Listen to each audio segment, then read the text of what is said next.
बबुनी, हाँ बबुनी, ये जो लखनऊ से कॉम्पैक्ट पाउडर मंगावनी है, एके कहाँ रखी? वहाँ बक्सा के ऊपर रख देना प्लीज। ठीक बा। अरे आरतिया, हाय तोहार सब साड़ी पसंद के बाहर छूट गई रहल, कहाँ रखे के? बक्सा में डाल देना बुआ जी। अच्छा पियर की साड़ी भी यही में बना रख देना। हाँ हाँ हाँ सब हाँ।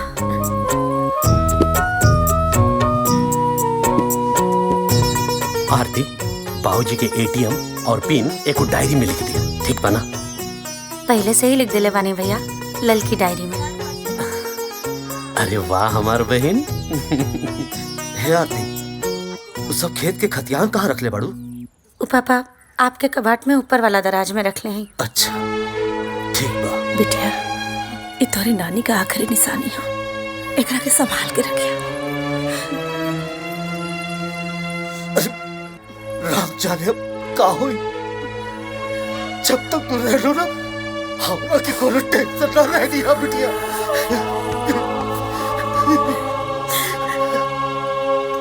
ए बबुनी, के कर घर भर के जाता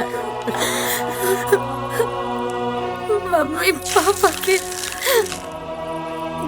और अपना मायका से विदाई होते ही हम अपना पापा के दुलारी से पियाजी के प्यारी हो गई। ससुराल में हमार आगमन भई और सब केहू मिलके हमार जम के स्वागत कैले। मुँह दिखाई में पैसा गहना सब कुछ मिलल। और आखिर वो रात आ गई जेकर हर दुल्हन के इंतजार रहेला।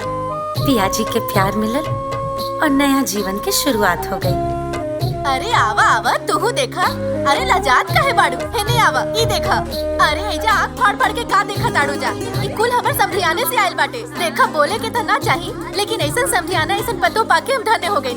ई कुल सामान चुन चुन के देले बालो। अरे दीदी, हाय तो साड़िया बड़ा बढ़िया क्वालिटी के हो। कौन चीज के कमी लौकता? कुल बढ़िया बा। हाय देखा तारू, हाय कूलर है, हाय कपड़ा धोवे वाला मशीन है, कुल विदेशी सामान है।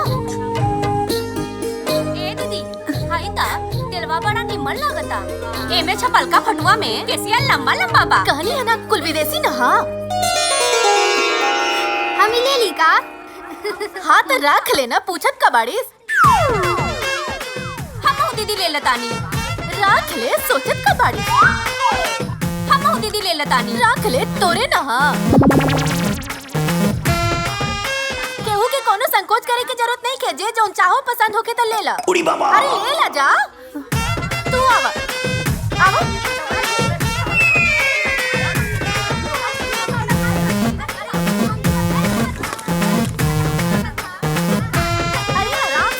अरे अरे आराम से आराम से। अरे लूट मचावे के का जरूरत बा? तो हने लोग के लेवे के है, आराम से ले ला।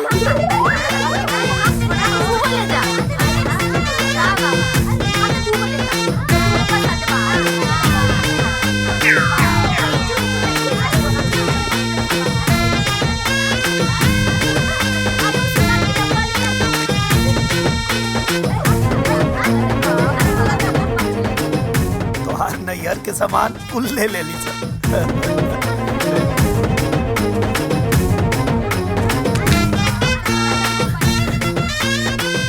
अरे बाप रे बाप, कैसन लुटेरा लोग बा यहाँ। यहाँ तो पूरा लूट मचल बा। अब जौन सामान बचला ओके कैसे लुटाई से बचाए के पड़ी। इनका से बात करे के पड़ी।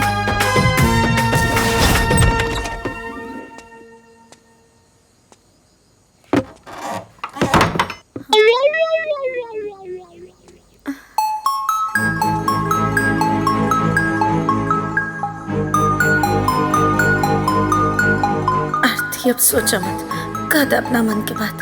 हम एगो बात कही जी। हर घर में तोहरे जैसन पतो मिलेगी चाहिए। काहे? हमरा में ऐसन कौन सुरखाव के पर लागल बा? तोहार बड़प्पन। अरे आजकल जहाँ पतो घर में अवते हाई हमार हाउ तोहार करे लगली सर, और यहाँ सब लोग सब तोहार सामान लूट ले आला और तू केहू के कुछ ना कहलू है। अब यहाँ के ऐसा बात कर देनी हमार कुछ भी कहल ठीक ना हुई। ये तो लगन है ना जी, सब केहू खुश हो गई और का चाहिए।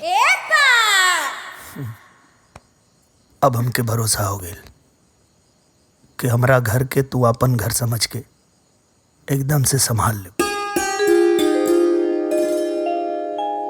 अरे पहले लाइट तो बंद कर दी। अरे हमार जान,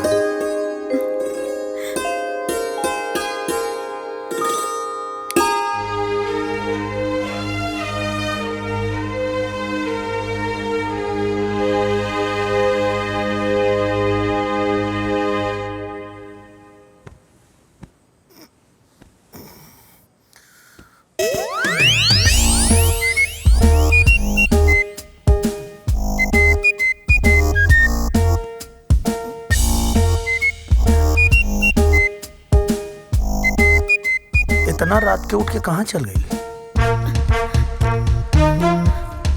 सब सामान फटाफट रख लेते हैं, ना तो पता चला यो कुल ले लिए लोग। अरे कैसन लोग आई जा, यो नहीं के सोचत कि मायका वाला लोग अपना बेटी के सब सामान इतना प्यार से काहे देवेले ताकि बेटी ओके यूज करे। यहाँ तक पूरा लूट मचल बा।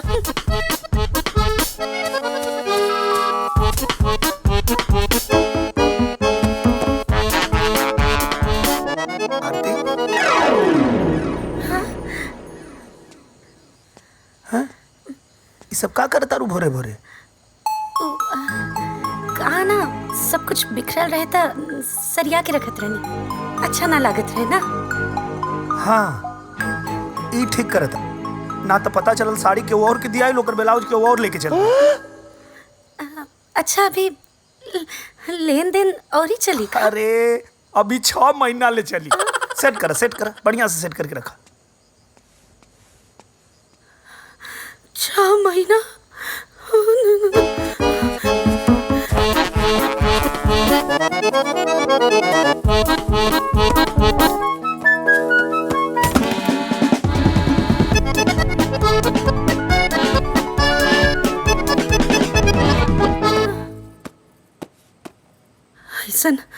ऐसन लोग तो हम पहला बार देखा तानी।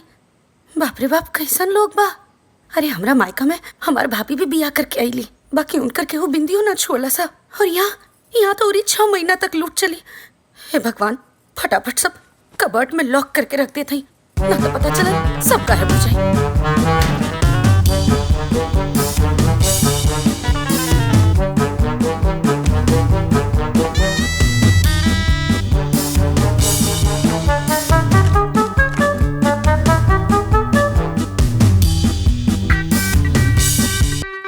सब चीज के अपन जगह धरा देने। बाप रे, हम ना रही बांस ना बची बांसुरी।